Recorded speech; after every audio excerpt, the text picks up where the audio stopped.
Iniulat na isang source na binalaan umano ng Minister of Finance ng People's Republic of China, si President Xi Jinping, na hindi umano kakayanin ng kanilang ekonomiya kung magdedeklara ito ng giyera sa West Philippine Sea o sa East China Sea.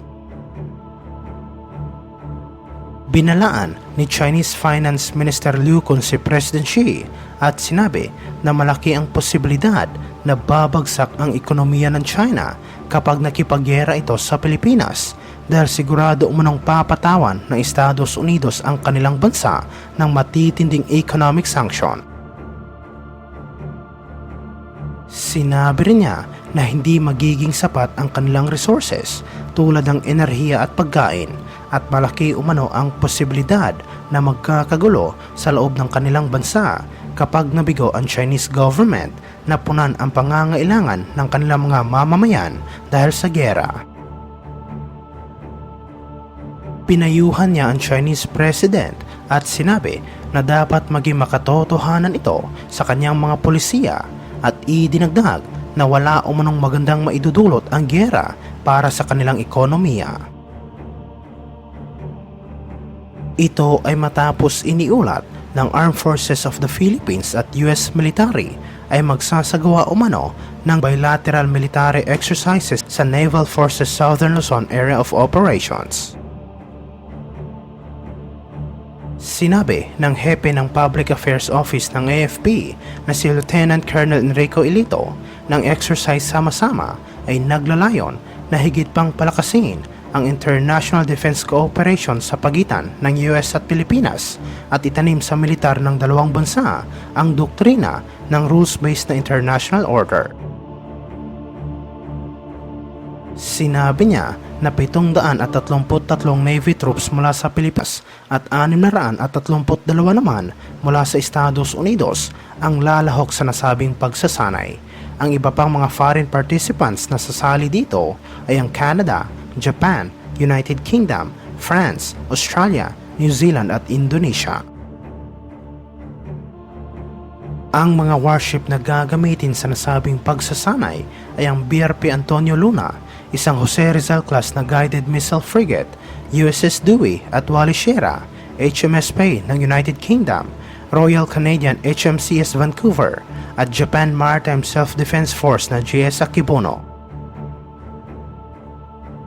Magsasagawa din ng isang parallel training module para mapahusay ang maritime integration at combined interoperability ng GMSDF, Royal Australian Navy, Royal Canadian Navy at Royal Navy ng United Kingdom, at ito ay gagawin sa pamamagitan ng subject matter expert exchanges at humanitarian assistance drills. Ang partisipasyon ng Estados Unidos, Australia at iba pang mga kaalyado ng Pilipinas sa nasabing pagsasanay ay isa umunong pagpapakita ng suporta sa gitna ng kinakaharap nitong hamon sa territorial integrity ng bansa sa West Philippine Sea. Samantala sa ibang aspeto naman, iniulat na hinarang at itinaboy umano ng Coast Guard ay isang napakalaking Chinese fishing vessel at sinabi na pinagbawalan ito dahil sigurado umanong malaking pinsala ang idudulot na nasabing Chinese vessel sa karagatan ng bansa. Sinabi sa report ng Coast Guard na na-detect umano ang presensya ng Chinese vessel ngunit hindi umano ito sumagot sa radyo kaya agad itong pinuntahan ng PCG. Ayon sa Coast Guard, na inutusan nito ang mga Chinese na bumalik sa kanilang destinasyon ngunit nagmatigas ang mga ito kaya naglabas ng armas at binalaan ang nasabing Chinese vessel na gagamit sila ng dahas kung hindi ito liliko. Wala umanong nagawa ang mga Chinese at napilitang umalis na lang at sinabi ng Coast Guard na hindi nila papayagan na maulit ang ginawa ng Chinese militia na kung saan winasak ng mga ito ang coral sa lugar. Iniulat ito matapos kinondina ni National Security Advisor Eduardo Año ang agresibong aksyon ng Chinese Coast Guard na kung saan nakita sa isang video na hinabol at hinarang ng isang Chinese boat ang isang Filipino fisherman malapit sa Bajo de Masinloc o Scarborough Shoal. Naglabas ang media ng isang drone video na kung saan ipinapakita ang paghabol ng isang Chinese boat sa loob ng exclusive economic zone ng Pilipinas, at dahil dito, hiniling ni Anyo sa China na utusan ang kanilang Coast Guard na iwasan ang mga illegal na aksyon laban sa mga mangingisda.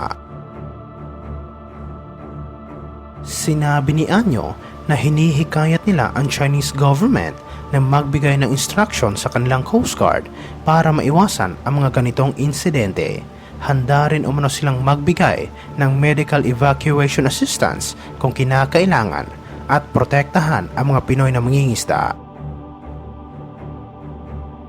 Muling iginiit ng Department of Foreign Affairs ng Bajo de Masinloc ay isang importanteng bahagi ng Pilipinas na kung saan mayroong soberanya at territorial jurisdiction ang bansa ayon sa United Nations Convention on the Law of the Sea o UNCLOS. Kinilala ng 2016 Arbitral Award ang Bajo de Masinloc bilang isang traditional na fishing ground para sa mga Pilipino. Gayunpaman, ang Chinese Coast Guard ay naglagay pa rin ng mga floating barriers sa nasabing lugar. Hindi ito ang unang pagkakataon na naglagay ang komunistang bansa ng mga floating barriers sa Bajo de Masinloc na kung saan 134 na nautical miles lamang ang layo mula sa kanlurang bahagi ng Zambales.